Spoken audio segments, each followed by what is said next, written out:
had no knowledge about coding. I built this product from scratch in 4 months.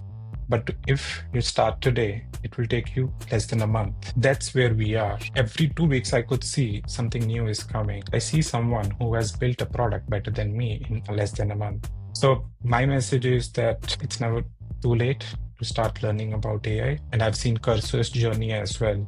Cursor was a buggy tool. I hope the CEO is not watching, but it was like a buggy product.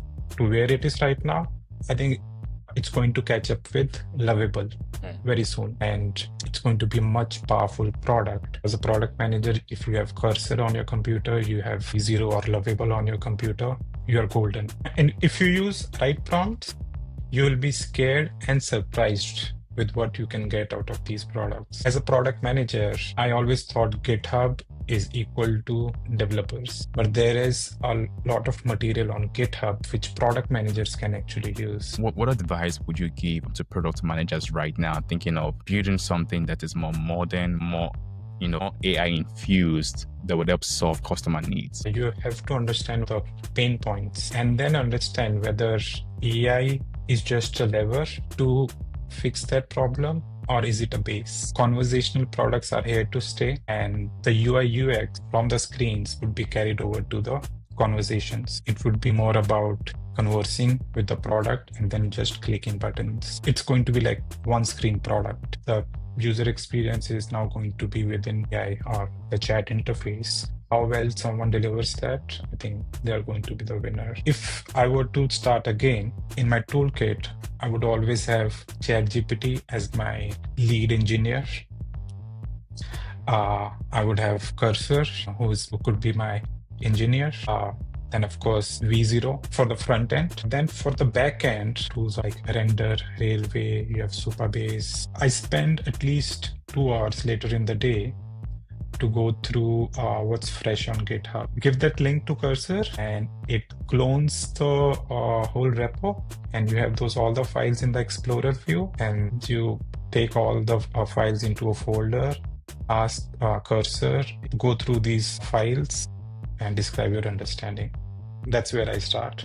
And it's amazing, like within half an hour, we are good to go. As a basic product management, the fundamental is take the leanest path. But when you're building your own product, the emotions take over. Product management 101, stick to basics. Everything is shiny, what you see on LinkedIn, not to get distracted by that. This person built a website in 5 minutes. All right, but what happened to that website after 5 minutes? So don't set unrealistic benchmarks. Implement it in your own context. Welcome to Intelligent Product, where we explore how AI, data, and product thinking come together to shape the next generation of intelligent systems. In this episode, we are diving into a powerful idea.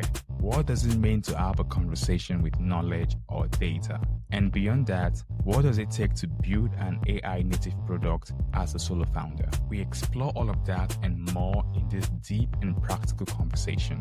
My guest is Mandip Singh, founder of Nuggetwise, an AI native platform that turns expert content into real-time contextual conversations. Before launching Nuggetwise, Mandip spent over a decade as a product leader at global companies like OpenText, Valgenesis, and Caseware, building data-rich systems for B2B platforms. Mandip also opens up about the solo founder journey, the emotional challenges of overbuilding, and the power of focusing on real value over hype.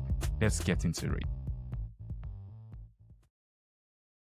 Thank you for coming on the podcast, Mandip. I'd love to start with your story. You've had a rich journey through product working across several tech companies. What were some of the early experiences that shaped how you think about building and how you grew as a product manager and now as a product leader? Yes, so it has been an interesting journey from where I've come. So I'm a chemical engineer by education.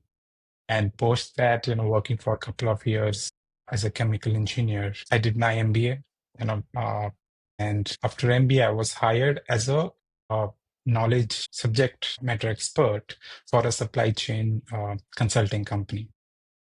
So what happened at that time was that that company, they decided to pivot into product space. So they started building this product for their clients. That's where I got into product management. They used to, at that time, call them as business analyst. Mm. It's Yeah. it's around 2012 time, but yeah, later on I realized, okay, this is product management. Yeah, that's where I started. I had no knowledge about how tech works, coding behind the screen, how things work. So everything was right on the job. We had a great team who helped us actually understand the technology. I've always been very enthusiastic about UX. So I used to do a lot of prototypes. We used a lot of tools.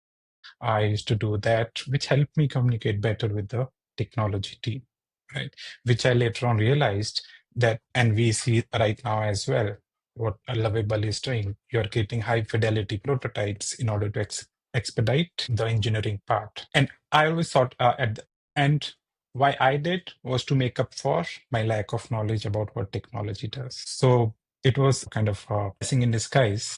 So later on, I worked in multiple industries from supply chain. I worked in ad tech, then it was fintech for a time, and most recently at a pharma tech company. And now here we are at Nuggetwise. I started Nuggetwise thinking that I've worked for 12 years as a product manager. I have so many ideas and I have AI tools at my disposal. I can turn idea into a production. But it turned out to be a really tough journey. I had no idea that what looked cool on the screen, in the videos, it's a whole different ball game when you try to get it into production, when you try to scale that product. So yeah, it has been amazing so far. And the feedback that I've received from more than 50 end users makes it totally worth. I know it's just 50, but it has been great. So I'm really happy where we are right now. Awesome. Well, thanks for being transparent, especially talking about the reality of building your own product and being responsible end to end, not just on the product management piece that you had the experience on, but also everything from the development, the testing, the user interaction, the feedback, the marketing, and the sales. I can also relate. I started off as an analyst as well into product management, and it has been all shades of experience, I would say. And thanks for sharing that.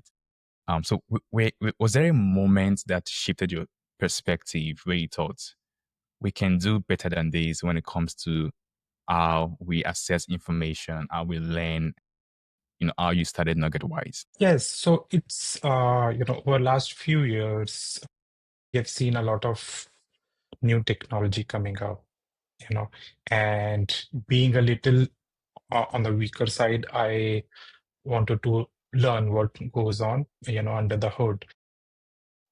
When I started working at one of my companies I think it was at Case where we built a technical product. So we started working on this, cloud technologies, really hands-on.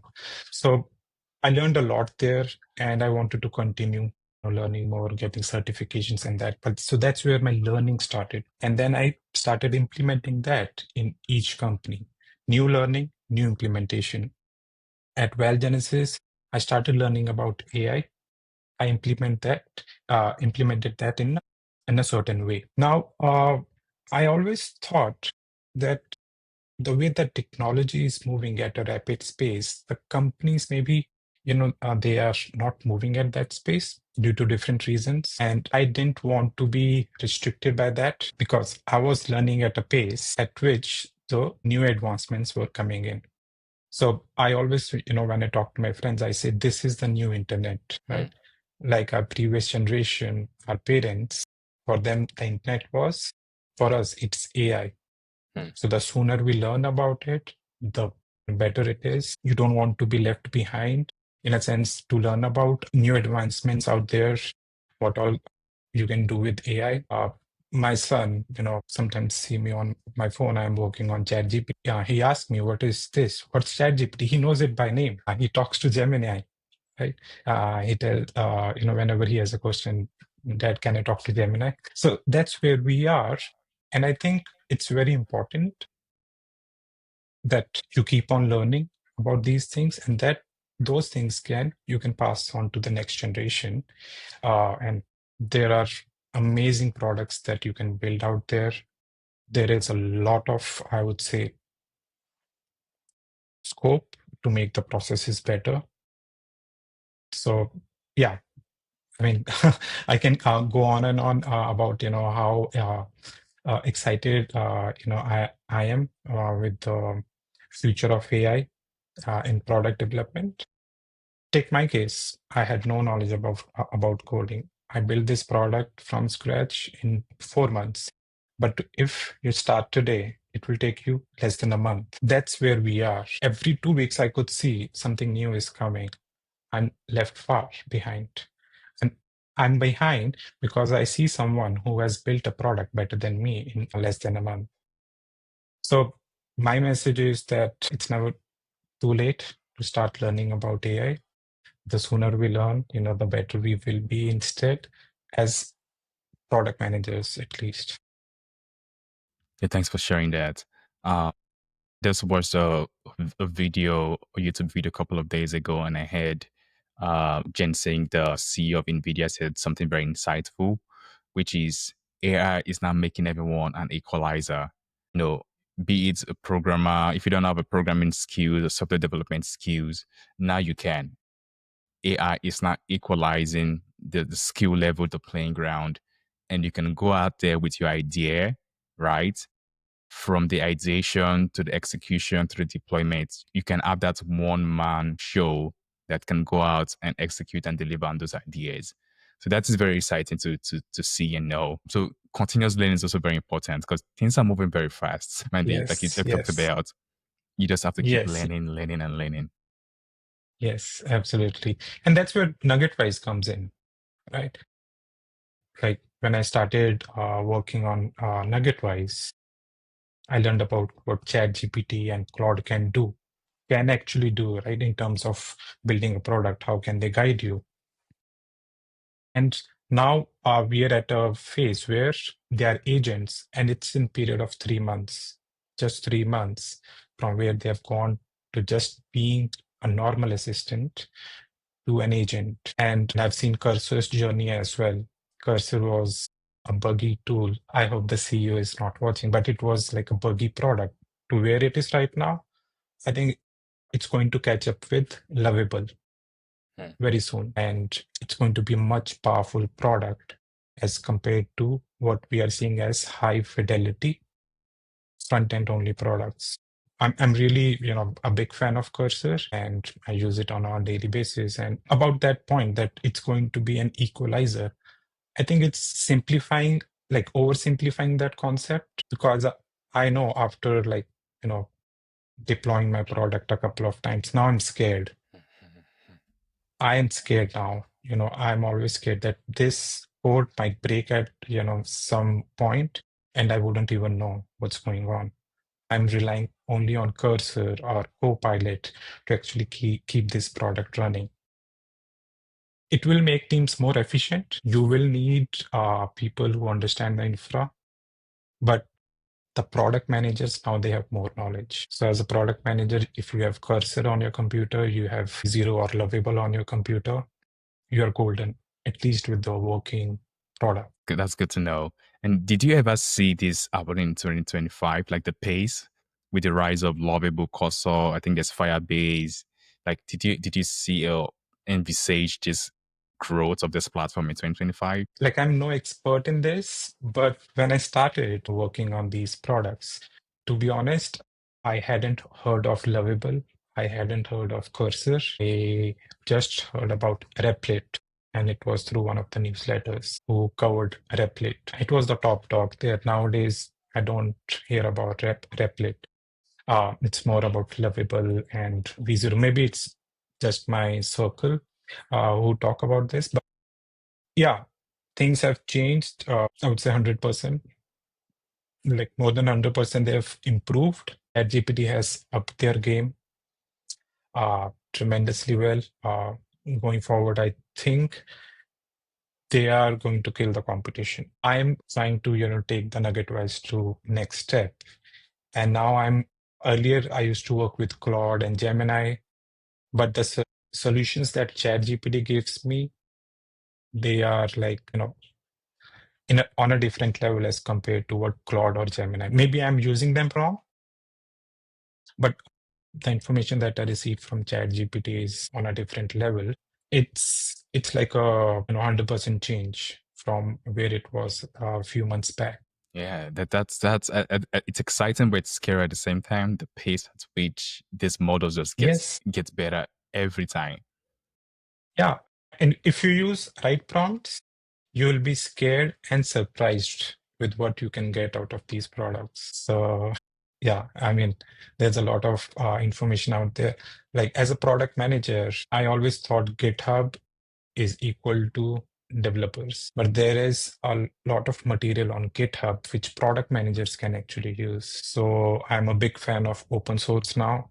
Like we have products out there who can be a good competition to, again, these prototyping tools. Then we have PPT tools, which are equivalent of Gamma. Or you have plug and play agents out there who are as good as deep research on big LLMs. So I think as a product manager, you should also look at what GitHub provides. GitHub. So it's very simplified now.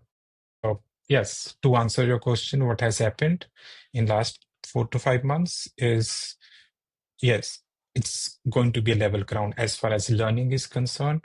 But then execution, it depends on your knowledge. Is it a 1% or a 2%?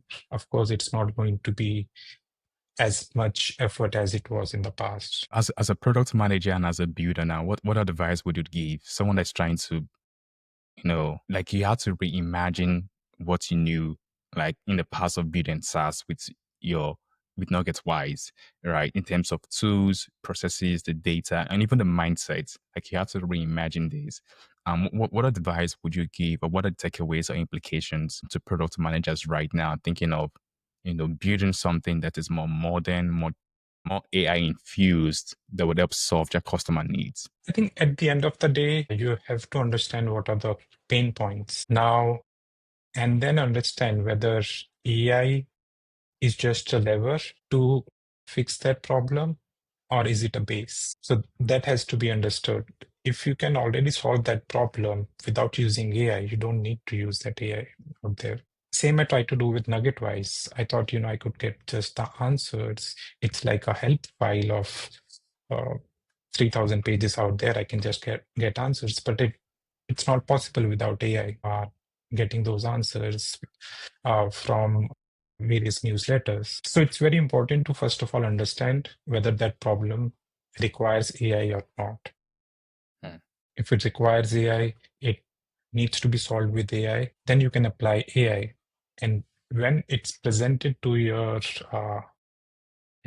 boss, to your leadership, or your potential customers. I know nowadays we use a lot of AI driven product, right?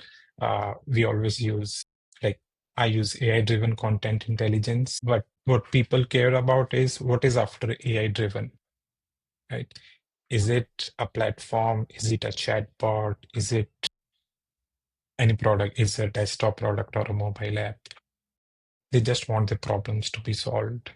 So in that sense, I think AI, in a simplified sense, is an enabler for you to solve the problems. Do you think chat interface, like what Nuggetwise has, is a new way to interact with software? Or if I should rephrase that, does chat replace UI UX in the future? Chat replace UI UX. I think I read an article about it somewhere that it's now invisible user experience. It might or might not. I'm not sure. But of course, conversational products are here to stay, and the UI UX from the screens would be carried over to the conversations. It would be more about conversing with the product and then just clicking buttons. It's going to be like one screen product. Like Nuggetwise it's a one screen product. Hmm. You're there, and that's where you consume all your knowledge. It's in the chat. You toggle between the creators and you consume the knowledge that's there and then. So yeah, that's where I think we are going. The user experience is now going to be within AI, or like you said, the chat interface. How well someone delivers that, I think they are going to be the winner. That's spot on because everything is now moving to this conversational interface whereby ask and you shall receive. Instead of having to go through multiple clicks to get insight and information, you just ask and you receive that information, which is more simplified. So when we say people can chat with knowledge or chat with data, what does that really mean? And also as it relates to Nuggetwise as well. What does it look like Yes. to turn like passive content into a personalized, dynamic, and conversational powered by AI solution? Yes. So think of it like, let's say you're on ChatGPT, there also you're interacting with data, right? Just that it's a, uh, you know, trillion of data points out there. But at Nuggetwise, it's like in gigabytes. So you are interacting with the data, but in Nuggetwise, it's a specialized data belonging to your favorite Substack creators for now, right? And when you're interacting with that data, the answers that you're receiving are always being cited with or attached with the article from where the answer has come from. So there's trust There in. is, yes, and there is no way, like 1 to 2% that the LLM would hallucinate. They would still hallucinate, but it's 1 It's to likely to happen. 2%. Yes, it will happen. It's a machine at the end of the day. It will happen. So you have to continuously work on your prompts. You have to continuously work on your threshold numbers. What's a similarity? So there are two kind of similarity, right? One is keyword based, another is semantic, nuance based similarities. That's where the limitation is, and that's where the hallucination comes in. So, yeah, it's very important for me as a Nuggetwise founder that the answers that come from Nuggetwise are as accurate as possible and are attributed to real content. The other way, someone might say, I can use ChatGPT. Yes, you can do ChatGPT. People were doing that when I, talked to the users. They said, okay, pretend you are Lenny and answer this. Yes, you can do that. But ChatGPT has trillion data points out there, and it's more likely for it to hallucinate than Nuggetwise. And then it's not as personalized, ChatGPT, as what Nuggetwise is. So we are like product manager focused company. We understand product management. Our models are trained around product management principles. So, and the whole, I would say the vision is providing the knowledge which is grounded in real content. No hallucination, nothing. You are talking to a person. It's just that it's on the passive content, and you're getting the responses in the same tone. Like you're there on Nuggetwise as a creator. So I'm not sure if you have interacted with yourself, but the tone would really match in what you have written the articles. Yeah, I started it as I was able to relate to my recent post. I was going through that thread of trying to have a deep dive, but it was very exciting to see it just bring out that information. I was asking it, what was a recent post around features and functions, which was my previous podcast interview. And it was able to extract out that information, and beneath it were like links for me to click in and see more of that, which was good. So definitely I'm going to have a deep dive into that. Awesome. So just to unpack that more, what role does data play in making these conversations intelligent and useful? For the end user, it makes a lot of difference. So I'll give you a couple of examples there. Like when a friend of mine, they were actually due for their review with the leaders at a company, right? And she wanted to go for promotion. Now they had access to Nuggetwise. So there are a couple of creators out there who give good advice on leadership, on career growth. So she went there and she talked to them, right? That, okay, I'm a product manager, I'm at this level, whole context. How should I approach this conversation? She was able to get a good script from there. She applied that script during the discussion, and she was able to get that, promotion there. Now, I won't take 100% of the credit there, but it really helped her, and she actually acknowledged that it was really useful. Now, That's one part, and that's the I would say qualitative data there today. Now, quantitative data is a friend of mine. He was he wanted to understand how the different AI tools out there, what's their adoption levels, right? And he wanted to understand what are the other friend, he wanted to understand what are the salaries out there of product managers, specifically in AI space. All these data points were actually available in one of the creators' articles. And he just had to talk to that particular creator, and he got the answers right there and then with the citation, instead of just asking ChatGPT and just hoping and wishing that that's the right answer. Hmm.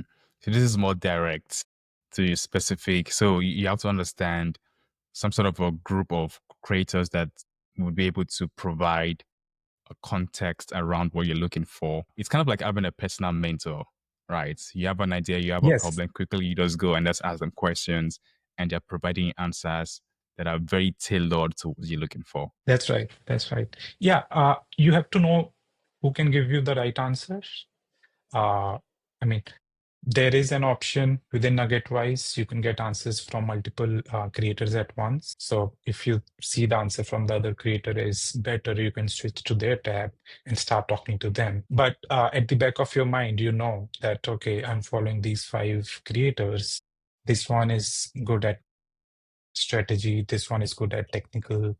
The third one is good at career advice. So that's the basic knowledge you have, and then you start talking to them. But if you're not able to get the right answers, you can use that particular feature called as deep insight, which will give you Mm. answers from all the creators that you have. Yeah, I think I saw that deep inside button that gives you more detailed and insightful information. Yeah. Awesome. So let's shift gears into something maybe more tactical, and if people can learn from your experience of how you built this product solo with AI at your side. And that's not a small feat to do. What are some strategies, workflows, or principles from your playbook or from how you operate that helped you stay sharp and ship very fast? Like what were those strategies and principles that helped you? Yeah, I think when I started, uh, I was all over the place. To an extent, I was delusional that I would be able to do it. But yeah, I just wanted to challenge myself.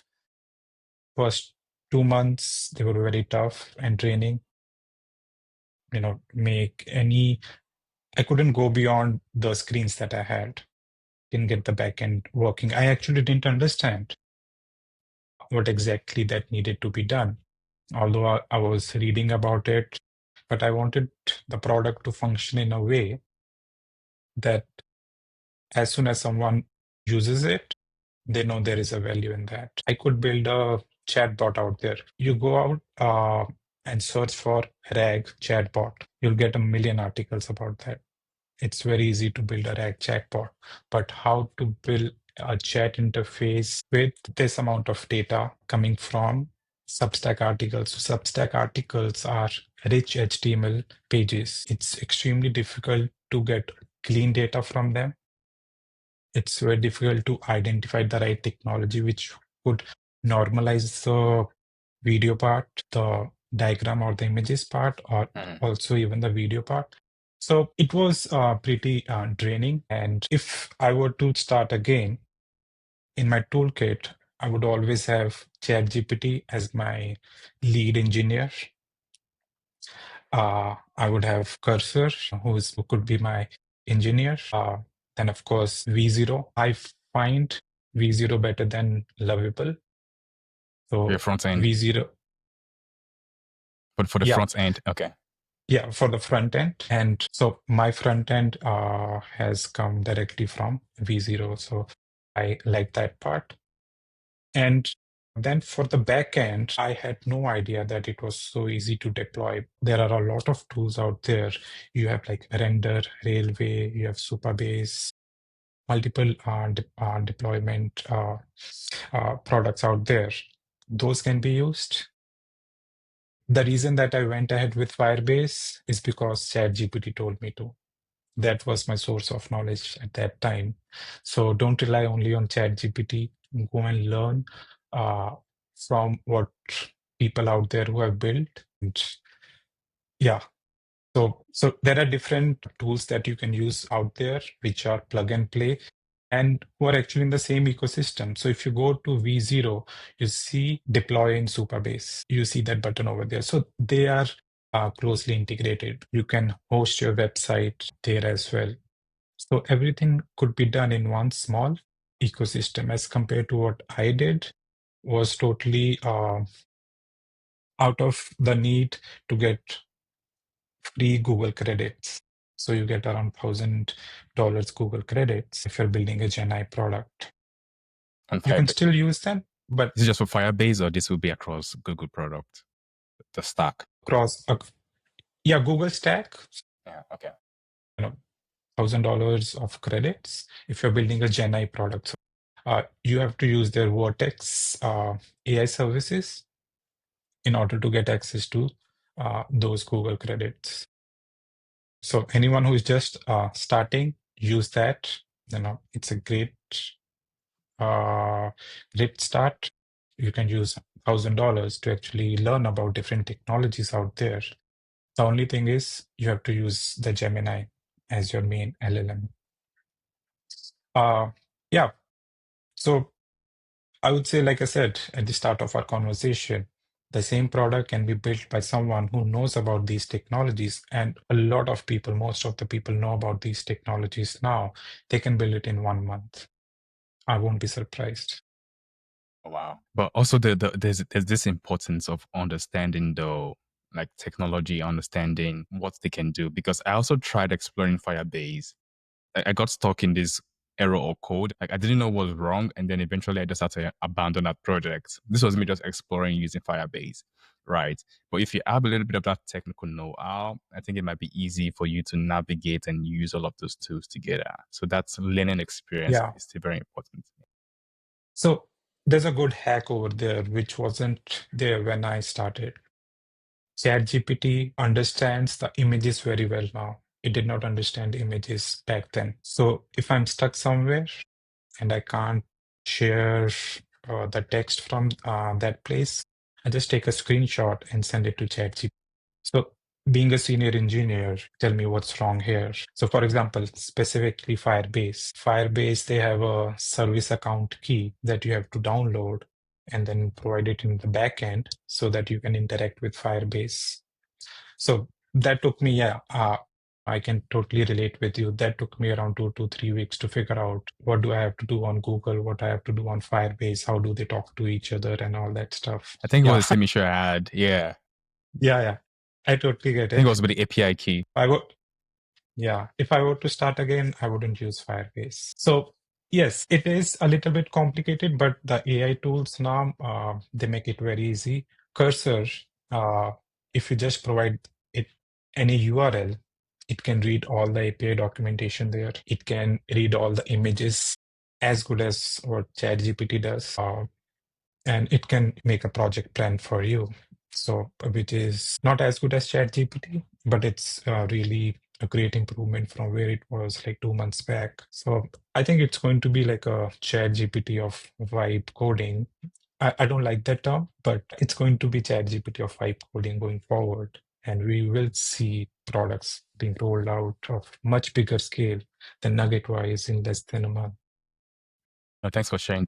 So anything around like data design, I know you talked about data cleanup, having the right data and the feedback loop as well between the user and the models itself. Like what does that look like if you can unpack more of that? So, the way that data is stored, you're saying, right? Yes, the data design, the way it's been stored and how the feedback loop of I would say the ingestion process, the cleanup and getting into this golden states that makes sense for the Yeah. user.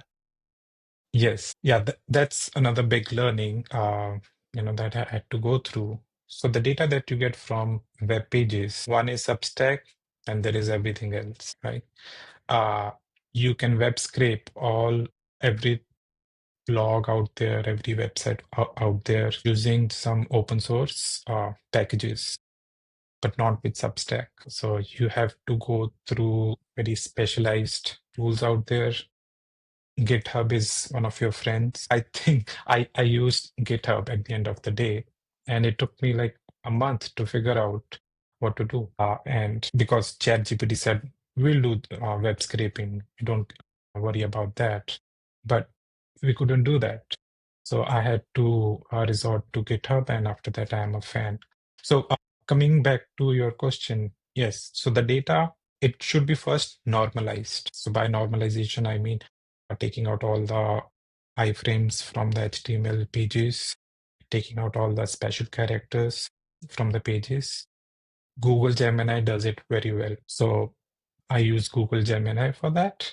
So Gemini 2.0, very powerful model. Even the Flash is very powerful model. So Gemini can help you with that. Gemini can help you with uh, image processing as well. Hmm. So I would say it's 99% accurate on any image that you provide it. So I'm talking about here complicated diagrams. It's able to read on those diagrams as well. Earlier, I was trying to use Google Vision, but it was difficult to use those APIs. But then I used this Google Gemini, and I read in one of their actually API documentation that this can be used. So I use that. So after the normalization is done, you have to figure out how are you going to store the data. So each article is around 1 GB if you include the images as well, and with the videos, the video podcast. So in Firestore, which is the storage part of Firebase, you can't have chunks which are more than 1 MB of size. Hmm. So that's another learning curve. That was a big part of my learning, that how do I do that? ChatGPT one day said it can't be done. I was like, okay, there must be some way to do it. It started, going on a loop. We can do this, we can do this. I spent a lot of compute costs there. But then I, tried Claude and Gemini. We were able to figure out that there is a way that you can do that. And it turns out it's a common practice. So one thing that needs to be kept in mind, if you're using only AI tools, go to Reddit as well. Sometimes Reddit has better answers than what AI tools have. So storing that data, how can we store chunks? Then those chunks, if you want to compare different chunks against your query, you need to have vectors, and those vectors are part of your embeddings. Then for embedding, you have here, I might be biased, but it's one of the best embedding tools out there that, Gemini has. So I used that again. It gave me good results in terms of similarity. And then you have retrieval services, which actually retrieve the data from uh, different chunks after they compare the embeddings. Now here you have to keep in mind that as I scale up, I'm not using vector database here. Now what happens whenever a query is sent, it goes through all the chunks in my backend. Right now, I'm not at a scale where that you will feel the sluggishness of the system. But you need to have a vector database where all the vectors are stored related to the embeddings. And that's a light search. After that search is done, that also you define in your logic that top 5 chunks, they are derived from the vector database. Then you go to your database and get those chunks from there. Then that data comes to LLM, and then LLM gives you a response in a form of a answer from whoever you're talking to. In Nuggetwise, you're talking to an avatar of a creator. So yeah, every step, it was a lot of learning. I spent the most time on this data pipeline, how to get data from Substack to Nuggetwise in a clean manner. And that's good to know. And these are just basically unstructured data that is taken from Substack, creating this vector store, understanding the way the RAG model works to retrieve, the relevant information and present it to the user. But yeah, it's unstructured. I think it would be an understatement when it comes to Substack. It's It's a lot more than complicated. Yes, it's really, really complicated. I don't think they want anyone to be copying their web pages or getting any value out of that. And fairly so. But yeah, it's a big task. So if a user comes to Nuggetwise and they enter a URL, in order to process that one article, it takes around 30 seconds. If I compare that with any blog, for the same number of words, it takes less than 10 seconds. So that's what the difference that you're Optimization. looking at. Yeah, LLM tools are getting better and better. 2.5, I'm going to move to 2.5 now. It's of the same cost as 2.0, and they're getting cheaper and cheaper. It's a beast. It's a beast. And I was testing the other day. It takes 20 seconds for one article. Thanks for sharing that. All right. So we're gonna move to the last part of the segment where I call the insight stack. So we're gonna be closing with this rapid fire segment. It's gonna go through 5 questions. Feel free to answer whatever comes to mind first. One is, what is that one book, podcast, creator, or thinker that changed how you see the world right now? There are a lot of them actually.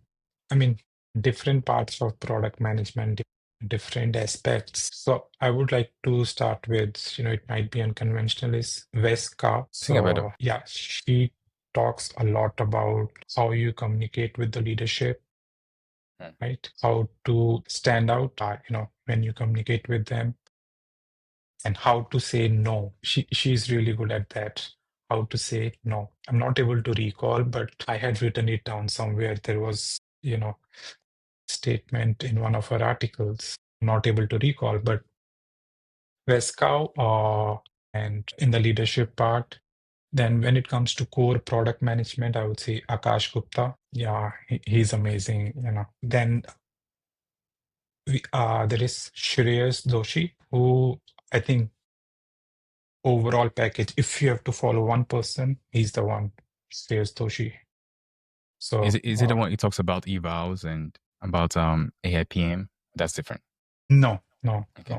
no. He talks about product management as a craft, to put it in a way. He doesn't talk about tools.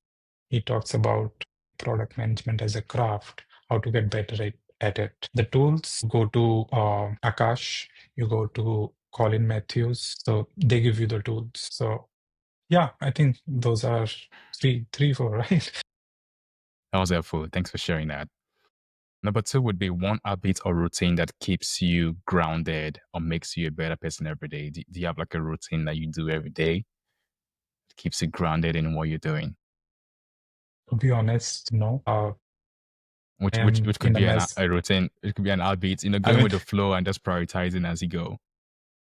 yeah, Nuggetwise, has been one ride. So where everything has gone out of the window, right? So there hasn't been a routine yet in that way. But yeah, I spend at least 2 hours later in the day to go through what's fresh on GitHub. So I spend a lot of time on GitHub, and I have a lot of creators that I follow on GitHub now. Awesome. So that's what I So spend. you have creators. Is it you have creators on GitHub now? Yes, yes, you do. Oh wow. I can talk about a few. There is a person called Neer Diamond. So he talks a lot about RAG pipelines. All right. Okay. Then there is a repo called Awesome LLMs. It's an amazing repo. They have around 70 to 80 repos there. So all open source. Mostly he focuses on AI agents. And then he has his newsletter as well. So if anything is happening in AI today, he's going to send out a newsletter yesterday about that. So he's that good. So yes, I mean, from there I have discovered the newsletters from GitHub, and yeah, I spend some time over there during the day to actually understand what's going on. And sometimes I get tempted to actually include that into my roadmap just because it's cool. And it is cool, but at the same time, you have to, you know, be totally aligned with what you want to achieve in the roadmap that I have. Yeah, that's one thing that's cool about GitHub is like They break it down and they give you the source code that you can just take and use and experiment as well, which is awesome. Yeah, I just give the link to Cursor. He does all of that. That's a tip there. So yeah, so give that link to Cursor and it clones the whole repo, and you have all the files in the Explorer view, and you take all the files into a folder, ask Cursor in 3.7, Claude 3.7 Sonnet, that go through these files and describe your understanding. That's where I start. And it's amazing. Like within half an hour, we are good to go. Awesome. But thanks for, I should check it out. It's been a while I checked the GitHub community. Awesome. Thanks for sharing that. The third one would be a hard lesson you are now grateful for. What was that hard lesson or hard experience you went through, but now you're grateful for that because of the lessons learned and how it made you stronger? Yeah, I mean, it has been, see, as a basic product management fundamental is take the leanest path. Okay. Yeah, right, MVP. But when you're building your own product, the emotions take over. And that's what happened with me as well, that I want this product to be the best in every way. Because of that, I lost around a month. So that's the big lesson, that I deviated from the basics. Stick to the basics. You are a product manager. You have been doing prioritization your whole life, and use that in your own product as well. So yeah, sometimes you're the founder. I think emotions take over. It happened with me. So I'm fully aware that the next time, the next version which comes out of Nuggetwise, it's much more leaner and would take me much lesser time. Yeah, that's a good advice. So perfection, and I can understand that excitement of you doing something very new, and you just want it to be the best Yeah, because of the vision you have for it. But at the same time, the ability to step away from that and see it from the standard product management process. So what is the most valuable thing I can push out right now to my customers, to my target audience, you know? yeah, yeah. Like product management 101, stick to basics. You have been following that while you have been working for someone else, right? Like for the last 10 years, you have followed that to the T.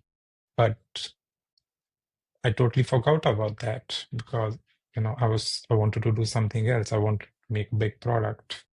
So yeah, stick to the basics, Stick to the I have basic. to And say. that's also applicable, even if you're not running your own organization or business in your own company, even for product management as well, product managers as well.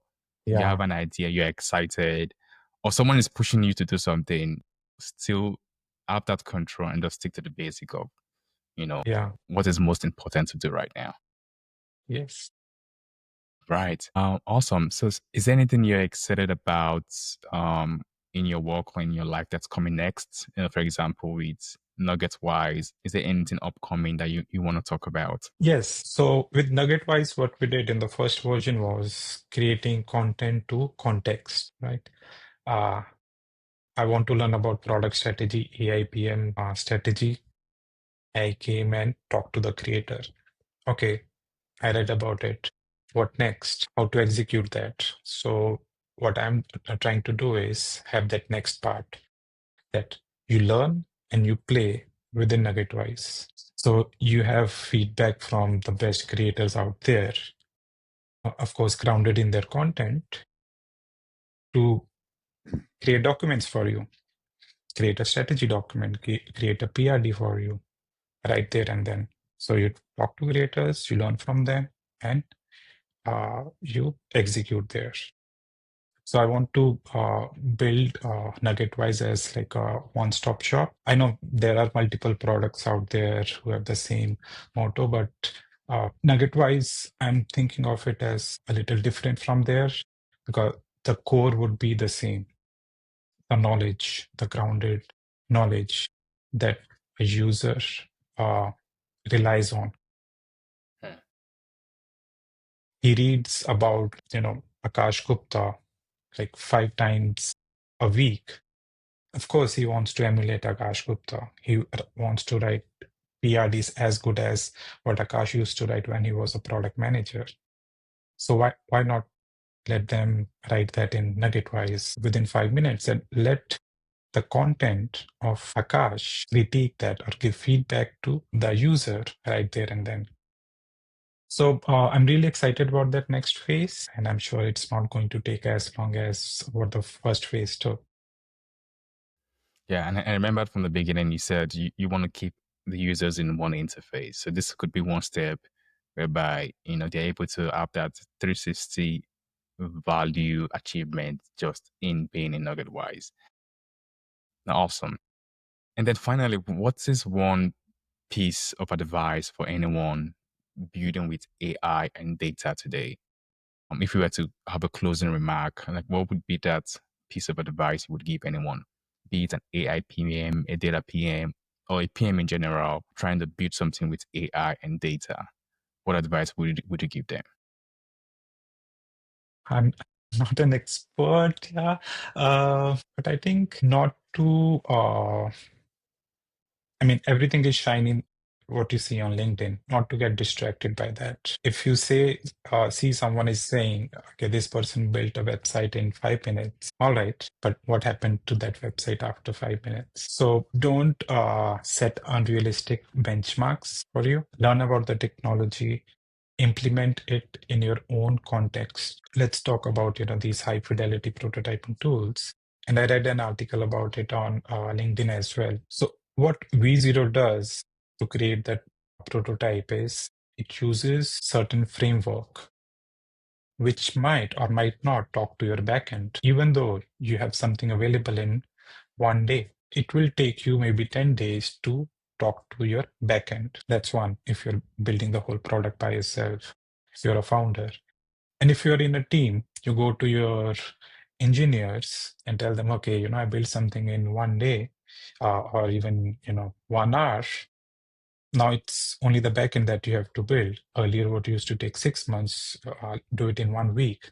That's not the case. It's not going to happen. So you have to be realistic that what you are building or trying to build, don't compare it to what someone has shown just in a demo, which is just, use and throw.